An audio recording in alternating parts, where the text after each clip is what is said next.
Close Quarters Battle, or CQB, is the most intense style paintball players can get into. Now, for any player, we've taken our cues from a lot of things, but we have to realize for paintball, airsoft, when we get hit out, we go to the dead box or staging area.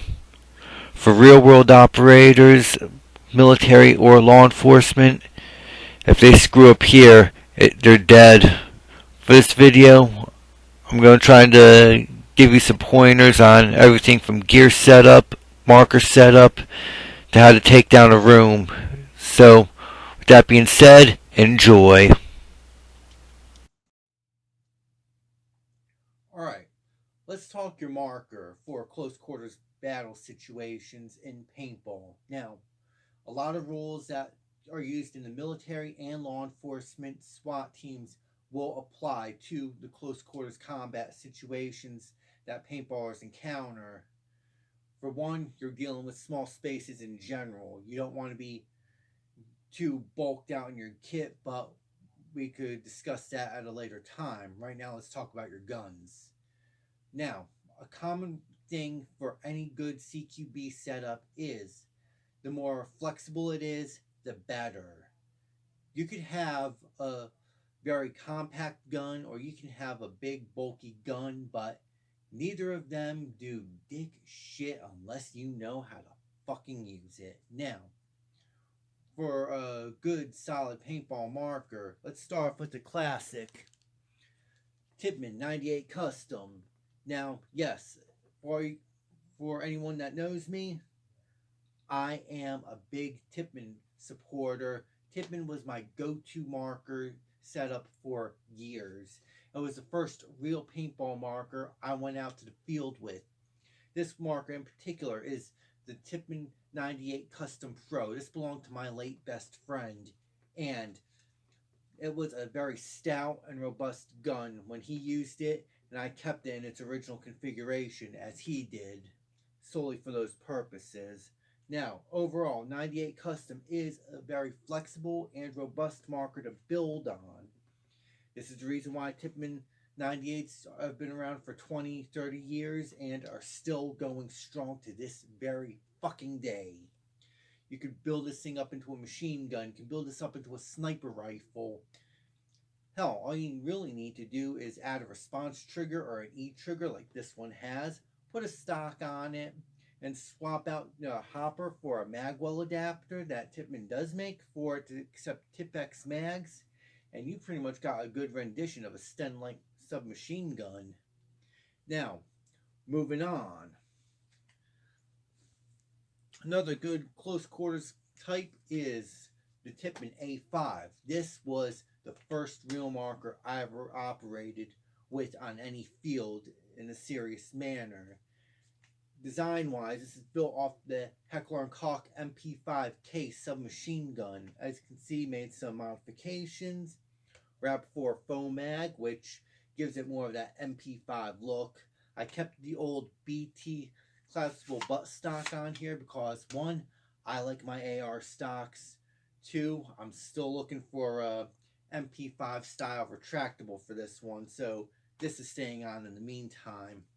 And I'm keeping my flat line on this one because of its accuracy and its good range on here. And also, when you really think about it, I personally think from an aesthetic point that the flat line does great on here. It looks like a faux suppressor at the same time, adding that backspin for a little more on range and accuracy at distance. However, for a close quarters game, this thing is nice and maneuverable. You could easily get it up, snaps up responsibly, and is balanced very well for those close quarters games. However, these two are definitely problems because of the hopper. However, if you're going a little bigger, this one here is probably as large as I would really want to get if I'm building a more real to life weapon style for a marker. This one in particular is the US Army Alpha Black. This is a 98 derivative, so Parts compatibility, internals wise, everything is interchangeable with each other. Definitely built to look like an AR-15 style, easily build up, ergonomically speaking. Very good in the hands, very flexible, despite not having the other more AR ergonomics as with the TCM. However, for a Legacy series, definitely a good marker to work with, even if it's got a E trigger on here or the response trigger on later models. For a tactical marker for close-in work, this is very robust and very user-friendly, as is any 98 custom or 98 custom derivative. Now, let's talk mag feds. Mag feds are going to be your best friend in a close quarters battle situation. And in my case, the tried and true Tippmann X7 is a good one. This one in particular is my old school Takamo MK7 conversion kit with the T68 magazines. These things are relics today, but old school is still in vogue, and this is definitely one that I wouldn't give up for anything. Outfitted it with a folding SCW buttstock, which allows for close quarters work to be a lot more flexible. I can make this even more compact if I needed to. And modded the X7 forend, kept the stock barrel. Definitely an ideal marker for close quarters work, especially because its layout is very familiar to me. The HK style selector switch, response trigger, and AR style magazine release is all a win-win, and for any MagFed player, definitely something to work with. And this one's got the response trigger in there, so with enough practice going into a room, you can burst fire this thing onto target. However, we'll be discussing the setups on what you add on later on. However, for my personal taste, this is definitely the finest marker, in my opinion, for close quarters combat, especially because you're not obstructed by a hopper and you've got 20 shots on tap, so you damn well better make it count. But for the ultimate in flexibility for being a tactical player in close quarters, nothing says maneuverability like the pistol. Compact, flexible, easy to get up, easy to maneuver with. The pistol, traditionally in a close quarters situation for any military or police use, is as a backup to the primary submachine gun, rifle, or carbine, and will fill the role if you either run out of ammo or paint, your air tank malfunctions, your line malfunctions, or your gun just goes down in general for whatever reason. This fills the spot in that position, or you're in a position where your primary may be too cumbersome to work with effectively. And since this is a TPX, the magazine release is very positive. That way, if you're in a game where you know everyone, you can just easily drop that magazine out, let it hit the ground as you transition to a new magazine, or you can just shoot it into your hand, get it into your dump pouch, and get a second mag. Definitely helps on the fly when you need to, and this is entirely stock. For a pistol, stock like this is excellent because you don't have any additional items, no additional bulk to worry about, and definitely no airlines to deal with, especially when you deal with a pistol. If you're doing pistol primary, that is a completely different story altogether. Now let's look at a good setup for a tactical marker. So let me transition over on that one.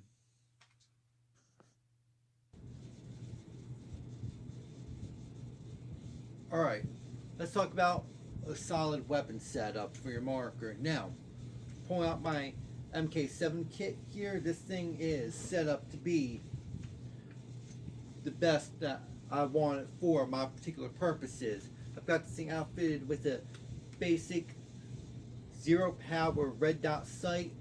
This is ideal for target acquisition because I do not like to aim down iron sights when I'm wearing my mask. So because it's on a riser, I could easily get a decent cheek weld even with the mask on. I could still look into that optic to engage targets. Retractable and folding buttstock Colt SCW design. This thing can find a lot of airsoft shops if they still carry it.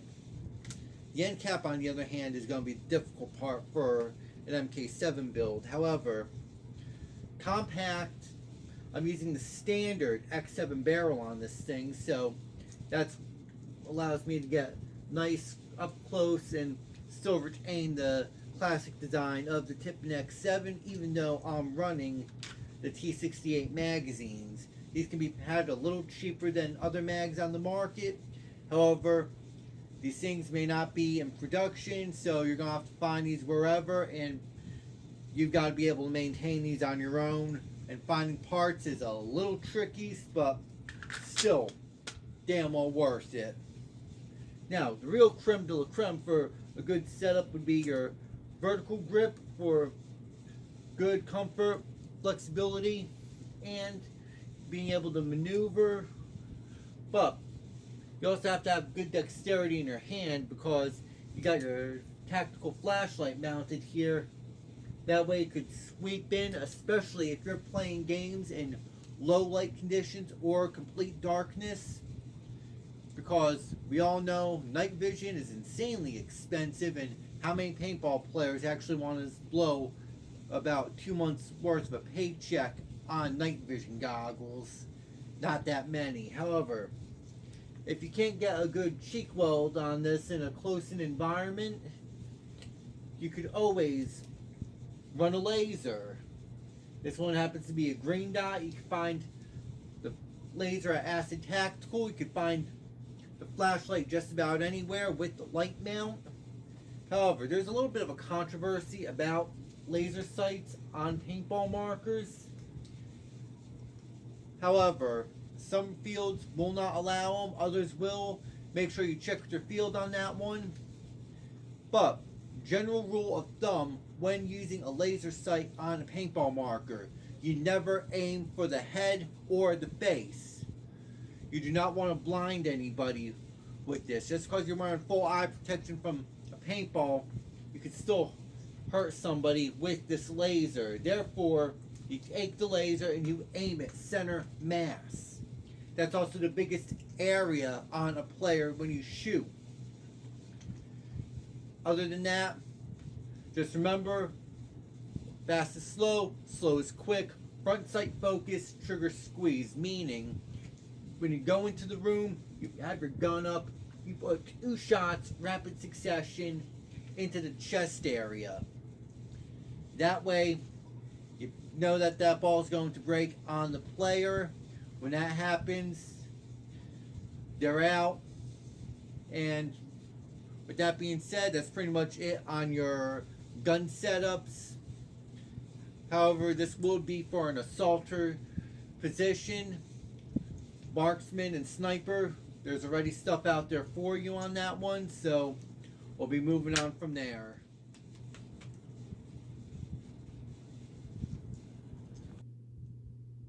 Let's talk protection. And no, not that kind of protection, you fucking perverts. I'm talking protective equipment for close quarters games. Now, this is somewhat of a personal story for guys in my Foxhound team that have been on that particular game. It was me, my brother, and our late best friend. We hit our favorite field that day, and it was a nighttime environment. Things are a little heated in terms of close quarters gameplay, but long story short, our friend took a shot to the back of the head. We don't know the distance. yet we could only assume that the marker was hot when our friend took a hit. And everything went on, and on our way back home, and our friend, he felt like he couldn't see out of his right eye, and he went virtually blind in an eye when he put a little pressure on the area he got impacted in. A couple months go by, he started doing better, which was a good thing. He got checked out, but long story short, this drove home the need for protection, as far as protecting yourself, as far as your, not just your face, but your entire head. Now, early on, we swapped over to something like this old JT Folk Cover helmet. This is pretty much the hybrid of a paintball mask and a tactical helmet. This one is old as the hills. The foam on here is virtually disintegrated over the years. This thing is seen its fair share of hard games. The lens is cracked a little bit, but and our friend had this one or another one like this painted up beautifully. However, pictures are somewhere on my computer. I gotta find that one for anyone interested. But this, however, is just one idea of protection, especially for players just getting into paintball who want something that is comparable to be a helmet and a mask in one package, though more advanced options can be found on places like Rap4. Let me pop on a couple pictures for that one.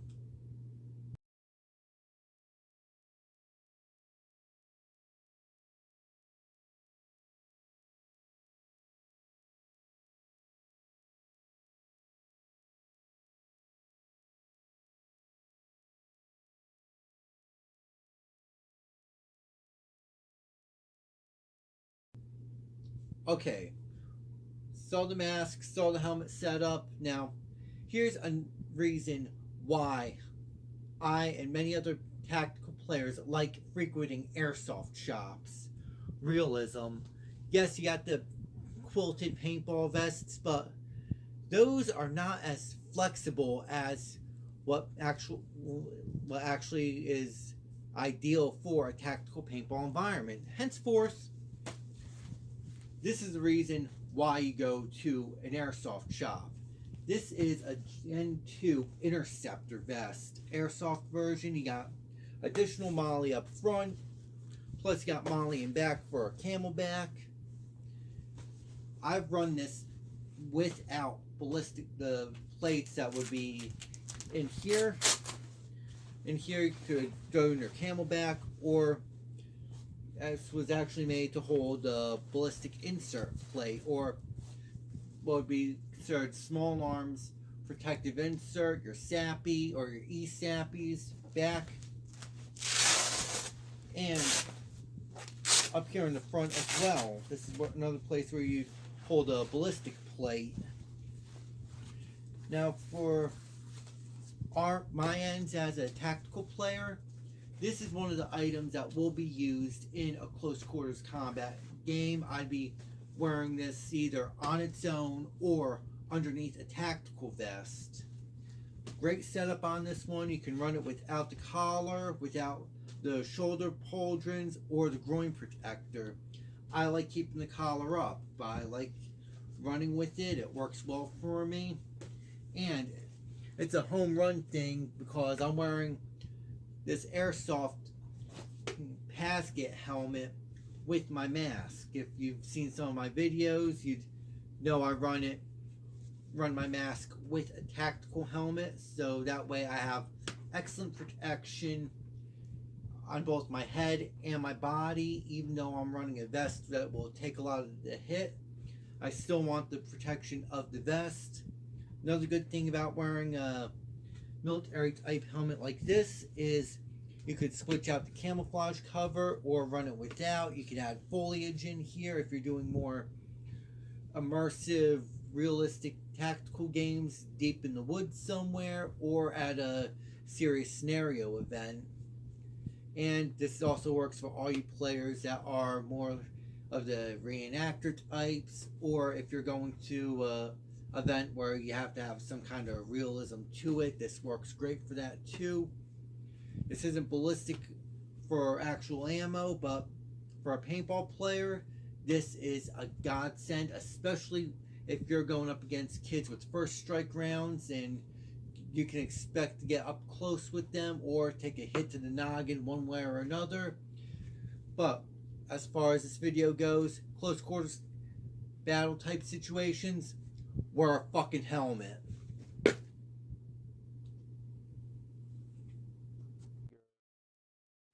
Okay, for those joining us, drew this a couple years back for a earlier video on this matter, but moving on. This is pretty much your basic setup: hallways, doorways, basic kind of structure.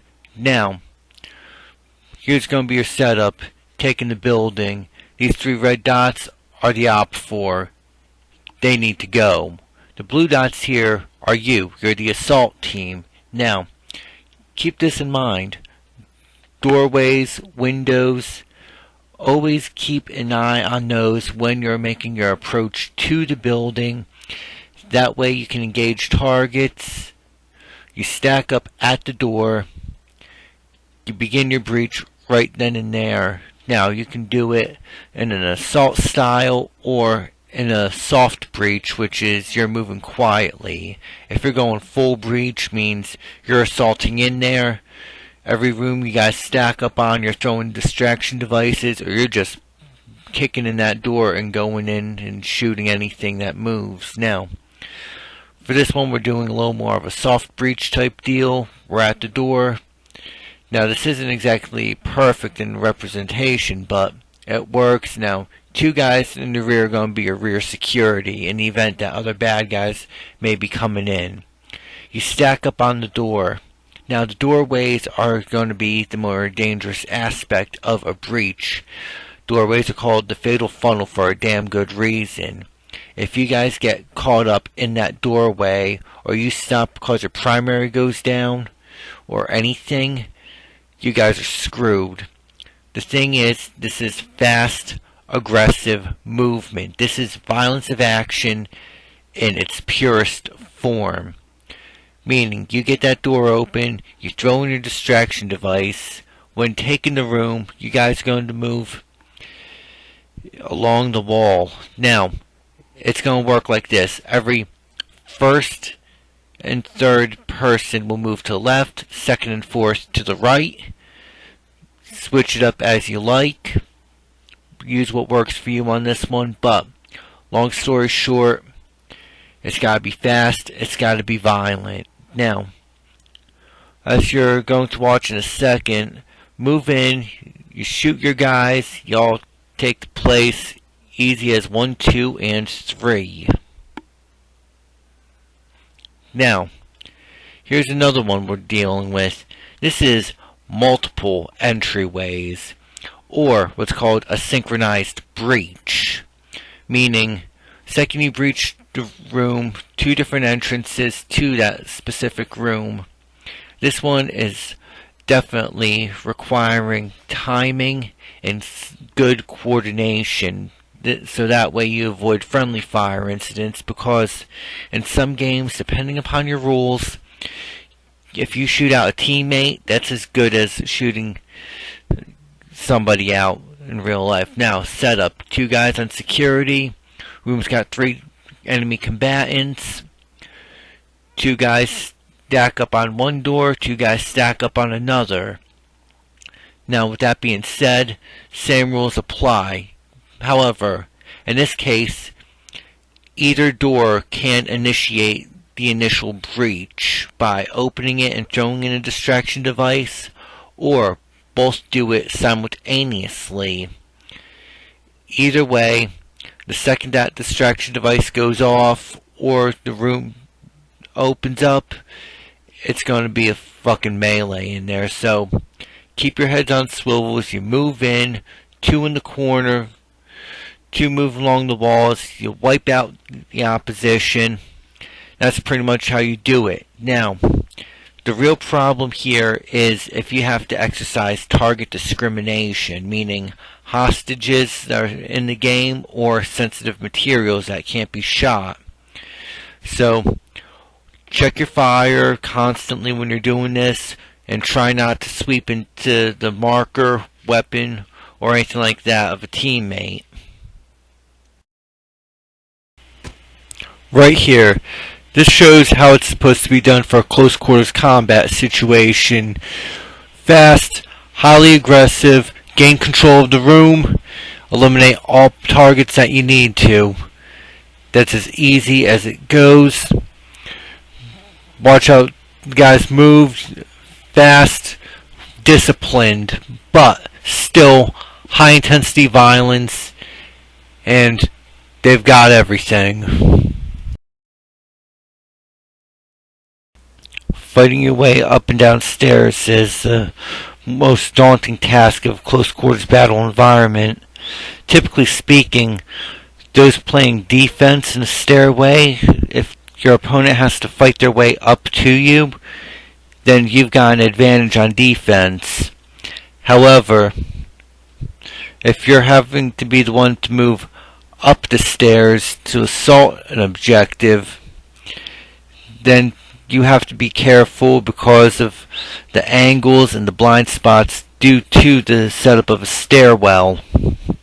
For any kind of defender, they could concentrate their firepower on one particular point and make it a very hazardous proposition for you and your team. This is also where magazine-fed markers really fucking shine, especially in a close quarters environment, not just for low profile and ease of use, but also for extreme shooting angles. And hallways that are adjoining can also be an intense gambit to run when you've got defenders in there and you're having to move from a narrow stairway into a more larger hallway. With that being said, make sure you plan your movement, make sure you plan everything out in advance because your opponents could throw anything at you, even grenades.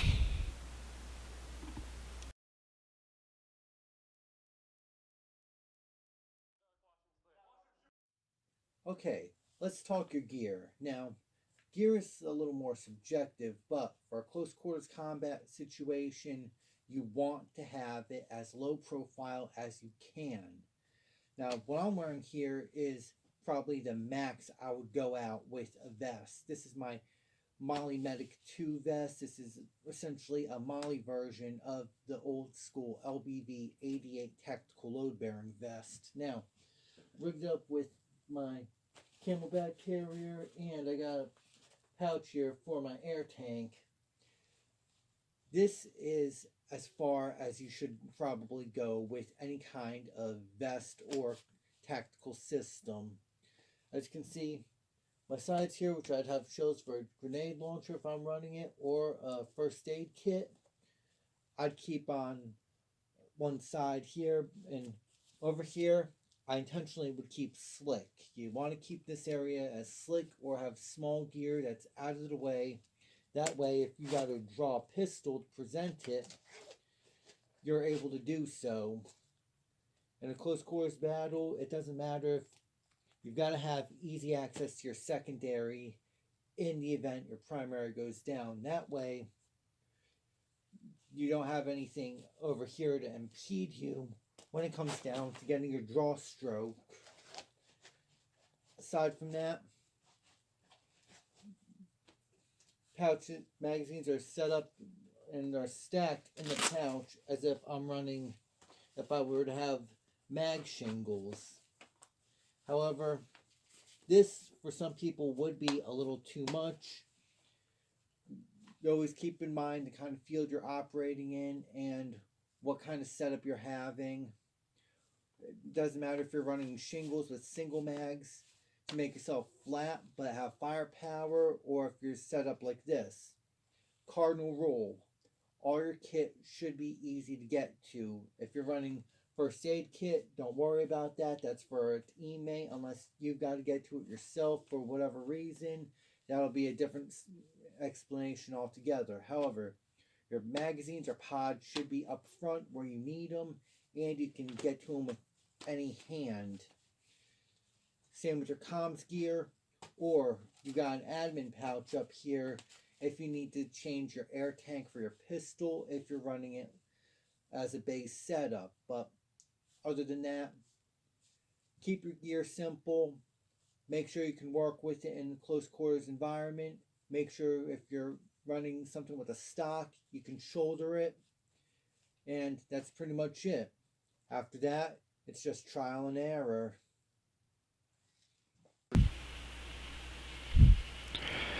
Tight coordinated movements, violence of action. These are some of the things that make for close quarters battle. And with that, I want to conclude this video and saying that for what you do with your team as far as this dynamic goes, it is all about practice. You guys got to drill in these kind of tactics so that way your team will have that edge on the field. And it doesn't matter whether you're a paintball or airsoft. If you're a military, law enforcement, we all know that you'll end up in a body bag if you screw up during a close quarters combat operation. Now, you can check out a written version of this over at outerheavenpaintball.blogspot.com. A link will be in the description to this video. Also, don't forget to check out Acid Tactical. Links for Acid Tactical related stuff will be in the description to this video as well. And if you need some cool Outer Heaven merch, don't forget to check out Outer Heaven Paintball and Acid Tactical on Teespring. And with that, this is Big Boss, and I'm out of here.